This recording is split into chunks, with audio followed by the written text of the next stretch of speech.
আমরা ভালো জায়গায় আছি, আপনারা খারাপ জায়গায় আছেন, সব ব্যাপার নেই। আমরা we are same board brother, একই নায়ের জাত। নেতৃত্বরাও যে আক্রান্ত হচ্ছে না তা নয়, আমাদের সঙ্গে দুটো চারটা সিকিউরিটি থাকে, এটা ঘটনা। তার মধ্যেও আমরা অনেক জায়গায় আক্রান্ত হচ্ছি, ভবিষ্যতেও হব, এবং আপনাদের ফেলে রেখে দিয়ে কোনো নেতৃত্ব সরে যায়নি, যাবে।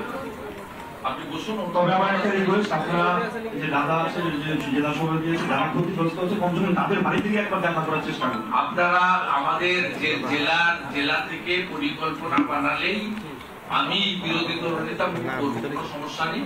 কিন্তু ওনারা আজকে আমাকে বলেছেন যে আপনি বাস্তব অবস্থাটাকে আপনি জানুন, জেনে কিছু বিষয় রয়েছে আমি আপনাদের বলছি আমরা কি স্টেপ নিচ্ছি, কি স্টেপ নিচ্ছে। আপনি জানেন পুলিশ আর টিএমসির মধ্যে কোনো তফাৎ নেই।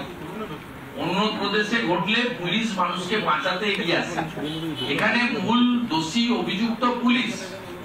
আমি আপনাদের বলবো, আমার কথায় 5 মিনিটে আমি বক্তব্য আকারে নয়, সমস্যাগুলো শুনে কি সমাধান নেব আমরা বলবো। ইতিমধ্যে জেলা নেতৃত্ব, এমএলএ, বিধায়ক, সাংসদ এরা মুভ করছেন, আরো ভবিষ্যতে আমরাও মুভ করব, যেখানে যেখানে বলবেন আমরা যাব, যেটা আমাদের আপত্তি নেই।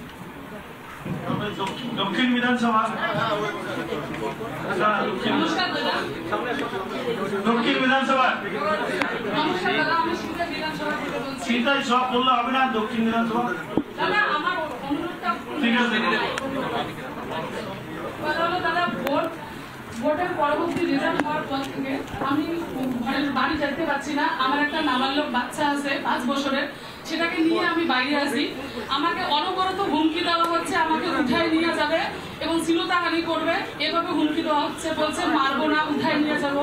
ঘর বাড়ি ভাঙার জন্য অনেক হুমকি দিচ্ছে, বাড়ি যাচ্ছে আসছে, সব সময় আমাকে ফোন করছে আর হুমকি দিচ্ছে। আমার কাছে রেকর্ডিংও আছে অনেক এরকম, আমাকে সব সময় হুমকি দেয়, বলে উঠায় নিয়ে যাব। আমি এখনো অব্দি বাড়ি যেতে পারিনি। দাদা, আপনাদের কাছে আমার অনুরোধ, যেন আমার নাবালক বাচ্চাটাকে নিয়ে বাড়ি যেতে পারি। তৃণমূলের হারমাত বাহিনীদেরকে আপনারা যার শাস্তি দেওয়ার দিবেন এবং আমাদের সুস্থভাবে বাড়ি যাওয়ার জন্য ব্যবস্থা করবেন দাদা। এবং আমি সংখ্যালঘু থেকে আমাকে বলে আপনার একটাই দোষ, আপনি মুসলিম হয়ে কেন বিজেপি পার্টি করেন। আমাকে এভাবে হুমকি দেয়, বলে আপনার কোনো দোষ নেই, আপনার একটাই দোষ, আপনি মুসলিম হয়ে কেন বিজেপি পার্টি করেন, আপনি কেন যাবেন মুসলিম হয়ে। এভাবে বলে, বলে আমি নাকি মুসলিম সমাজের কলঙ্ক, আপনি কেন যাবেন, আপনি যাবেন না, আপনি ফিরে আসুন। এভাবে আমাকে সব সময়ের জন্য হুমকি দেয়।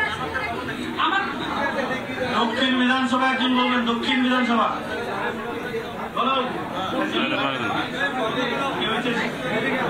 যেটা ঘটনা ঘটছে দক্ষিণ বিধানসভায়, যেরকম অত্যাচার হয়েছে সেটাই বলবা। মাইকটা মুখে নাও, মাইকটা মুখে নাও। ভাই মাইকটা তুলে নে, ভাই মাইকটা তোল, ভাই মাইকটা তুলে নে। ভাই নামটা বলো। মৃদুল নাম বল। নাম মৃদুল বিশ্বাস। মৃদুল বিশ্বাস, কোচবিহার দক্ষিণ বিধানসভা 1 নং মন্ডল, চান্দামারি অঞ্চল। 9749136608। স্যার, আমি এতটুকুই বলবো, নির্বাচনের পর, এই লোকসভা নির্বাচনের পর বিভিন্ন মন্ডলে, বিভিন্ন অঞ্চলে, বিভিন্ন আমাদের ভারতীয় জনতা পার্টির যে কর্মী আছে, পরিবার ভাঙচুর তারা দেখতে হয়েছে, আমরা নিউজ মাধ্যমে দেখেছি, নেতৃত্বরা জানি কম বেশি। এবার তারপরে যাদের বাড়িবার ভাঙচুর হয়নি বা বাড়ি ভাঙচুর করেনি, সেই সমস্ত বাড়িতে 20,000, 50,000, 1 লাখ করে চাঁদা দেওয়া হচ্ছে। তার মধ্য দিয়ে যোগদানের হুমকি চলছে। টাকা তো দিতেই হবে, তার মধ্যে যোগদানও করতে হবে, অনেক কিছু এভরিথিং। তার মধ্যে দিয়ে যেমন এরকম টাইমে আমাদের কৃষি বহুল এলাকা, সেখানে ধান কাটতে দেওয়া হচ্ছে না। যারা বিজেপি করে তাদের ধান কাটতে দেওয়া হচ্ছে না। প্লাস এই যে ধান ভাঙা যে মেশিন আমাদের জমি চাষ করে, সেই মেশিন সমস্ত কিছু বন্ধ করে দিয়েছে।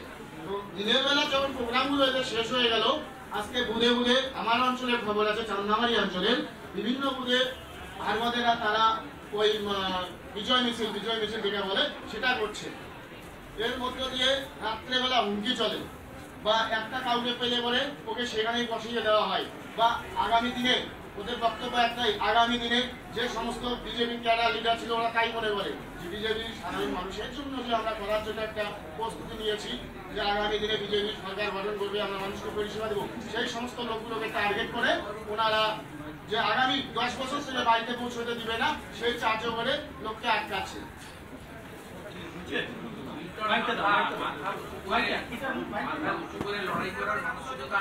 অবশ্যই আছে স্যার।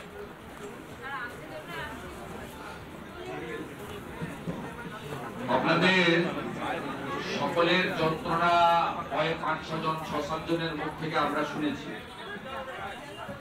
প্রথমত 21 সালে যে পোস্টপোল ভায়োলেন্স হয়েছিল তাতে কোচবিহার জেলায় অনেকে মারাও গেছিল, 5 জন মারা গেছিলেন এবং তখনও ভয়াবহ সন্ত্রাস হয়েছে। এবারে শারীরিক আক্রমণ প্রথম দিন হলেও পরবর্তীকালে শারীরিক আক্রমণের মাত্রাটা একটু কম, একটু অন্য কৌশল ওরা নিয়েছে। সেটা হলো জীবন ধারণের জন্য যে ন্যূনতম মানুষের প্রয়োজন, রেশনটা বন্ধ করা, হাটে দোকানটা বন্ধ করা, ধানটা জমি থেকে তুলতে না দেওয়া, বাড়িঘর ভেঙে লুটতরাজ করা, গায়ে না মেরে ঘরের ভিতরে আসবাবপত্র বা যা থাকে। হিংসায় আক্রান্ত হয়েছেন তাদের প্রত্যেকের সঙ্গে তিনি কথা বলছেন, তাদের অভাব অভিযোগের কথা তিনি শুনছেন, তাদের বাড়ি কোথায়, তারা কিভাবে আক্রান্ত হয়েছেন, কাদের দ্বারা আক্রান্ত হয়েছেন, সমস্ত বিষয়টি তিনি শুনছেন। আমরা আপনাদের কাছে ভারতীয় জনতা পার্টির পক্ষ থেকে প্রথমেই বলিনি যে একটা কঠিন, প্রতিকূল এবং একটা অসম যুদ্ধ ভারতীয় জনতা পার্টির কর্মী নেতৃত্বকে করতে হয়। একজন বিধায়ক বা একজন জেলা স্তরের নেতা বা রাজ্য স্তরের নেতা মানেই তিনি সমস্ত বিচার আপনাদের পাইয়ে দিতে পারবেন বা সুবিচার পাইয়ে দিতে পারবেন, সে সুযোগ কিন্তু অন্য রাজ্যে হলেও পশ্চিমবঙ্গে নেই। এটা আপনাদের বুঝতে হবে। আপনাদের সকলকে বুঝতে হবে যে আমাদের রাজ্যে নির্বাচিত জনপ্রতিনিধিরাও আক্রান্ত হন এবং ভোটের দিন আপনারা দেখেছেন আমাদের ঝাড়গ্রামের প্রার্থী জনজাতি ডাক্তারি ছেড়ে লড়েছেন ডাক্তার প্রণব টুডু, তার কিভাবে মাথা ফাটিয়ে দিয়েছে প্রকাশ্যে আপনারা টিভিতে দেখেছেন। আপনারা টিভিতে দেখেছেন আমাদের একাধিক প্রার্থীর উপরে কিভাবে আক্রমণ হয়েছে। শুধু প্রার্থী নয়, নির্বাচন প্রচার চলাকালীন আমাদের কেন্দ্রের তৎকালীন স্বরাষ্ট্র দপ্তরের রাষ্ট্রমন্ত্রী, এই এলাকার সাংসদ নিশীথ প্রামাণিক তার নিরাপত্তা রক্ষীদের সামনেই রাজ্য পুলিশের উপস্থিতিতে উদয়ন গুহর নেতৃত্বে কিভাবে সরাসরি আক্রান্ত হয়েছেন এবং জেলা সভাপতিকেও তার চোখে আঘাত নিয়ে হসপিটালে ঢুকে নার্সিংহোমে থাকতে হয়েছিল। তাই কর্মীরা শুধু ভোটাররা আক্রান্ত হচ্ছেন, নেতারা আক্রান্ত হচ্ছেন না, এই কথাটা আমার মনে হয় পশ্চিমবঙ্গের ক্ষেত্রে প্রযোজ্য নয়।